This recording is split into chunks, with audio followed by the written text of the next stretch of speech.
Bruce, you take the car. Yeah. See, it's not like we haven't done anything. You know, we didn't.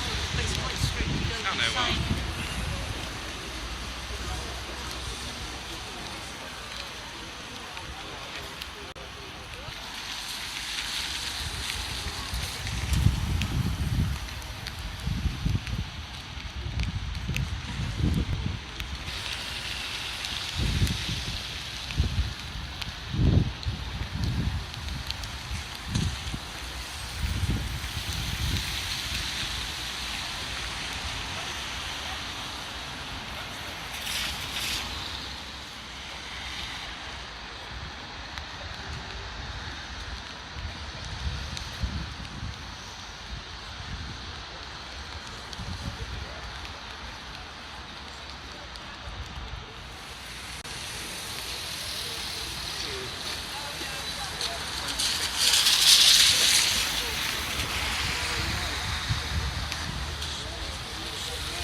Please.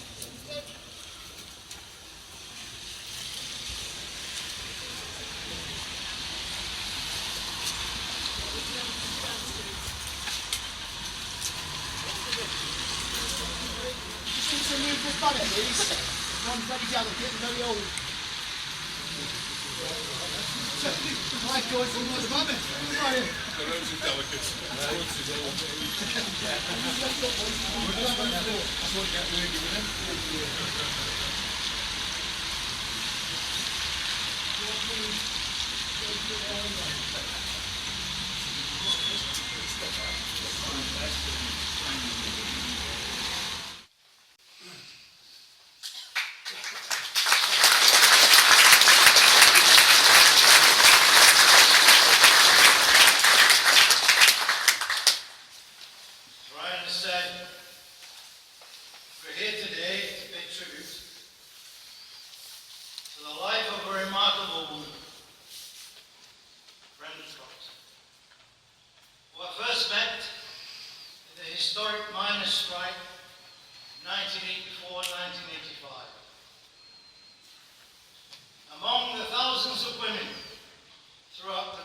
Schofield. Brenda played an outstanding role in fighting against the butchery of the coal industry and established with other women, Women Against Pit Closures, an organisation which became an inspiration not only in this country, but throughout the world. Remains an inspiration today in countries all over the world who struggle for a better world.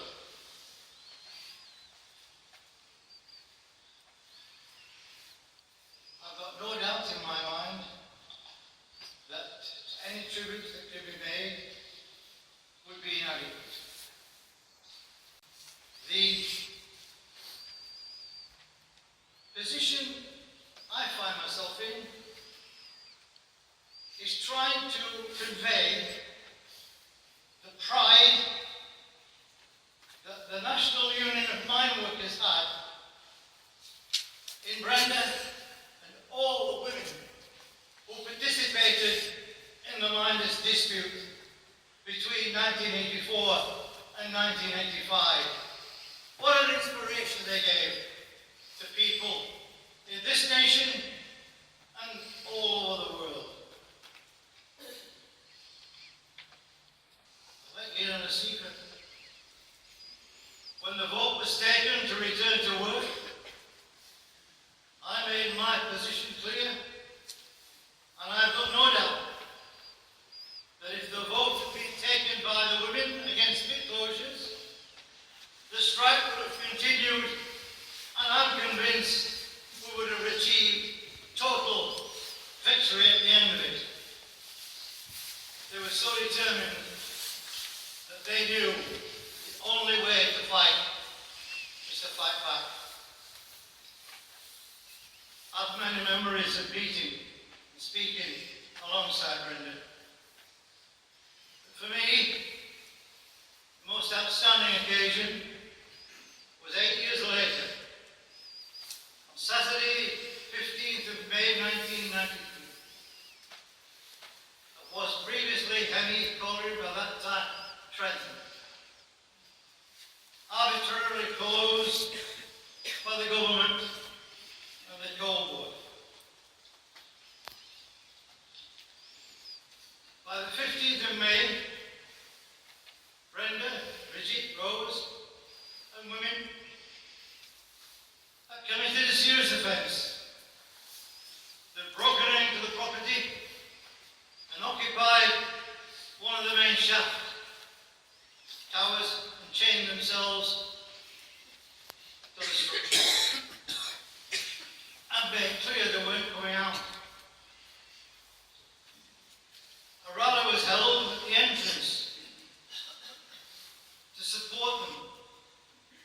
And miners and women from all over Britain came to that demonstration.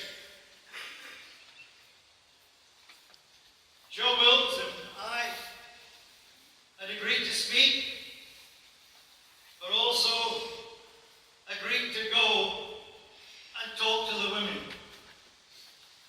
It meant, of course, entering the colliery coal yard.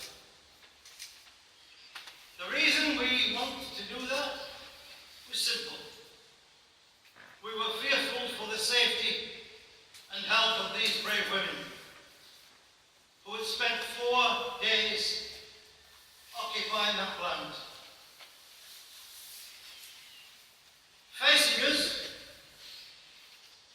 was a bunch of thugs appointed by the government and the coal board, called security guards, and alongside them, the boys in blue known as the police force.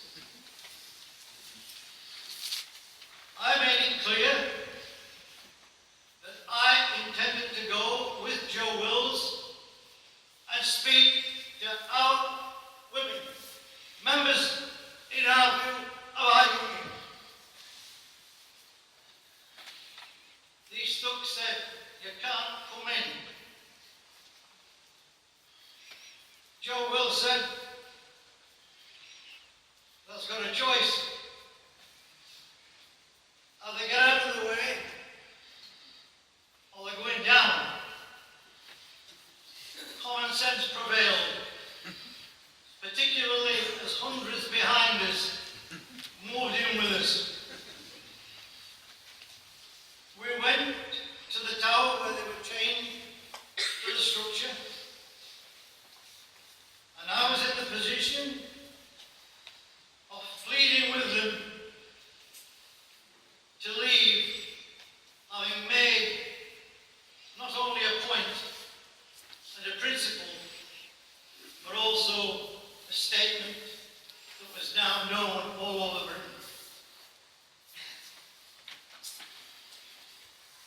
Their spirits were certainly undaunted. They were all exhausted, clearly physically, and Brenda had been injured. I asked them, please would they come out and walk back with us to the gates and speak to the supporters who come. I said, you've made your point with courage that I can't articulate in words. And they did come out. But they walked back along that pathway on their terms. I'll tell you this, Joe and I had a tear in our eyes as we walked with them. It was a tear of pride to be walking with heroines. And Brenda, badly injured, was alongside me. A really proud day in my life. As they emerged into the light, bearing in mind they'd been locked inside this place for 4 days, it was clear that their immense courage had conveyed itself to all those who gathered to support them. This historic event was later dramatised in a play. I was there with Joe on the first night. It was a privilege to be there. It was a fantastic performance. And I say without hesitation, there wasn't a dry eye in the house. Particularly when the women walked down from the audience and joined the actors on the stage. The applause went on at least for 10 minutes. That play toured Britain and Europe. It became a video. People talk about it today. Brenda never turned away from struggle. Her son, Ryan, has told you what she told him as a boy. Explaining to him, he's just told you today, that if a scab returned to work, he was a traitor to his class and to his workmates. That explanation remains as clear, as powerful and as true as it was then when she told it to Ryan. Over the years following the miners' strike,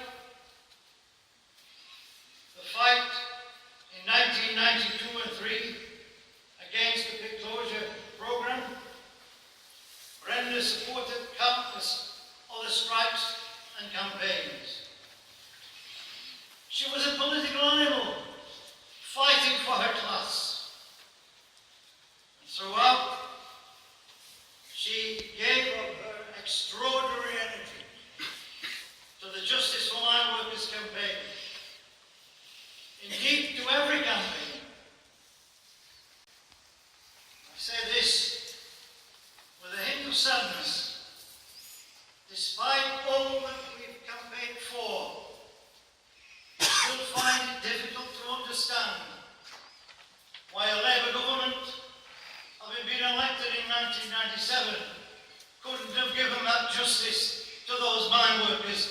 been sacked, and Brenda felt the same.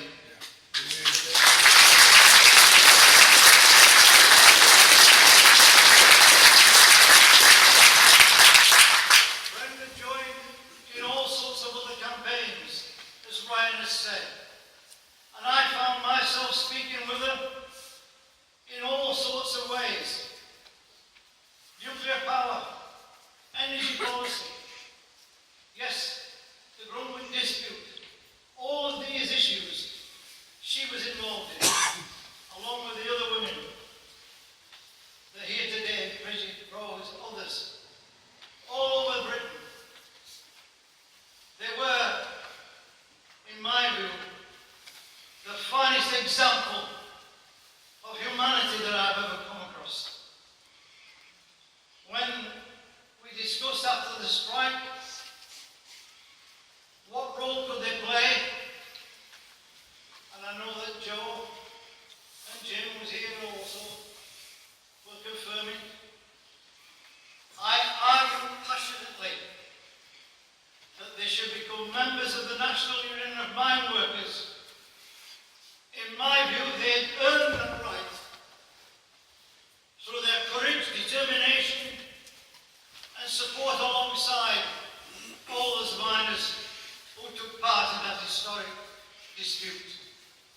A dispute that now is recognised as one that was correct, and if only those scabs that Ryan described so eloquently had not scabbed and had those areas come out on strike with us, the dispute would have been over in weeks, and we would have been victorious.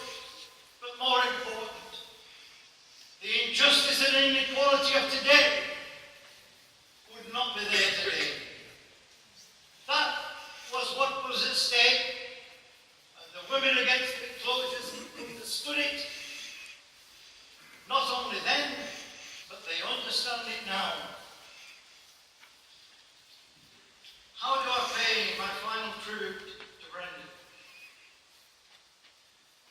I can only use words adopted from a song written by Dominic Bayham and sung by Christy Moore about the legendary trade union leader and socialist James Connolly. I think those words are appropriate for Brenda. There is a point in history when workers first fought back, when the might of exploitation at last began to crack. In farm and field and factory, in every mine and mill, a flame was lit, a bacon bright. That flame is burning still. Brenda Procter was there. We have to carry on the fight. We must hold high that flame. In struggles now and yet to come, we'll still revere her name. That blazing light, that beacon bright, that flame is burning still. And brave and undaunted,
I've spoken here on many occasions.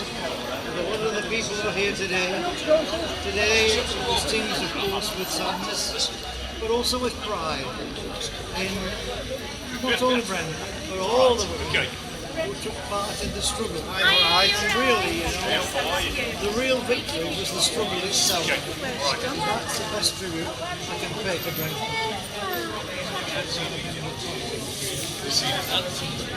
Yes, it is.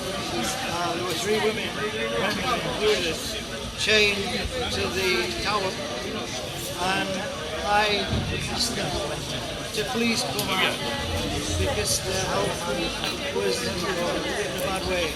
Brenda actually had a rapid nose as a result of hitting her. Finally, they agreed to come out only because Scargill, the president of the union, asked them to come out. They walked with me along the pathway from the colliery to the rodeo where hundreds of people were waiting to applaud them, pay tribute to their tremendous group. They were an inspiration. The legacy in my view will be that workers should learn that only in struggle can you begin to achieve things. As one of our heroes, Jim Larkin, the legendary trade union leader in Dublin, said, "It's time to arise, and fight back. If we don't fight back, we'll never succeed." That will be her legacy. People should rise and put an end to the injustice and inequality that people are suffering today. Food banks in 2017, quite frankly, a scandal. She opposed it, I opposed it. A tribute to her legacy will be she fought to end against injustice and inequality. Yeah, I've just been speaking to him over there, but more important, she will be remembered throughout Britain and worldwide because people in the trade union and labour movement know the name of Brenda Procter.